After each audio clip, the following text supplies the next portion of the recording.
ಬಿಜಾಪುರ ಧಾರವಾಡ ಶೈಲಿ ಅದ ಹೇಳಿ. ಮಾತ್ ಹೆಂಗ ಇರ್ಬೇಕು, ಹ. ಹೆಂಗಾರ ಇರಬಾರ್ದು. ಹ, ಹ.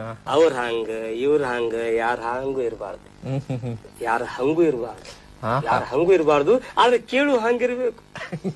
ತುಂಬಾ ಮಾತಿನಾಗ ಮಾತಿರ್ಬೇಕು, ಮಾತಿನಾಗ ಆತಿರ್ಬೇಕು, ಮಾತಿನಾಗ ನೀತಿ ಇರ್ಬೇಕು, ಮಾತಿನಾಗ ಭೀತಿ ಇರ್ಬೇಕು, ಮಾತಿನಾಗ ರೀತಿ ಇರ್ಬೇಕು, ಮಾತಿನಾಗ ಪ್ರೀತಿ ಇರ್ಬೇಕು, ಮಾತಿನಾಗ ಉದ್ದೇಶ ಇರ್ಬೇಕು, ಆದೇಶ ಇರ್ಬೇಕು, ಉಪದೇಶ ಇರ್ಬೇಕು, ಸಂದೇಶ ಇರ್ಬೇಕು.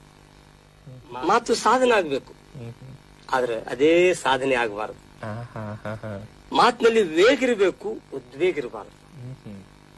ಮಾತಿನಲ್ಲಿ ಮಗುವಿನ ನಗೆ ಇರಬೇಕು, ಹಗೆ ಇರಬಾರದು. ಮಾತಿನಲ್ಲಿ ಆತ್ಮೀಯತೆ ಅಲೆ ಇರಬೇಕು, ಸೌಹಾರ್ದದ ಸೆಲೆ ಇರಬೇಕು, ನಲಿವಿನ ನೆಲೆ ಇರಬೇಕು, ಬದುಕಿನ ಬೆಲೆ ಇರಬೇಕು. ಮಾತು ಮತಿಯಿಂದ ಬರ್ಬೇಕು, ಮಾತು ಮತಿಯಿಂದ ಬರ್ಬೇಕು, ಆದ್ರೆ ಮತೀಯವಾಗಿರಬಾರದು.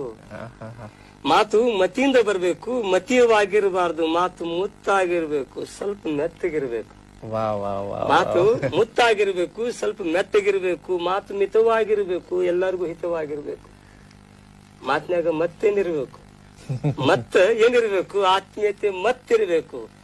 ಮಾತು ಕೊಟ್ಟಂಗ ಮಾತಿರ್ಬೇಕು, ಲಿಕ್ರ ಮೂಕಾಗಿರ್ಬೇಕು. ಅಂದ್ರೆ ಏನು ನೀವು ಒಂದು ಶಾಯರಿ ಕೇಳಿದಾಗ ಆಯ್ತು ನಮ್ಗೆ. ತುಂಬಾ ಸೊಗಸಾಗಿ ಹೇಳಿದ್ರಿ, ಮತ್ತೆ ಅದ್ರಲ್ಲಿ ತುಂಬಾ ಅರ್ಥಗರ್ಭಿತವಾಗಿ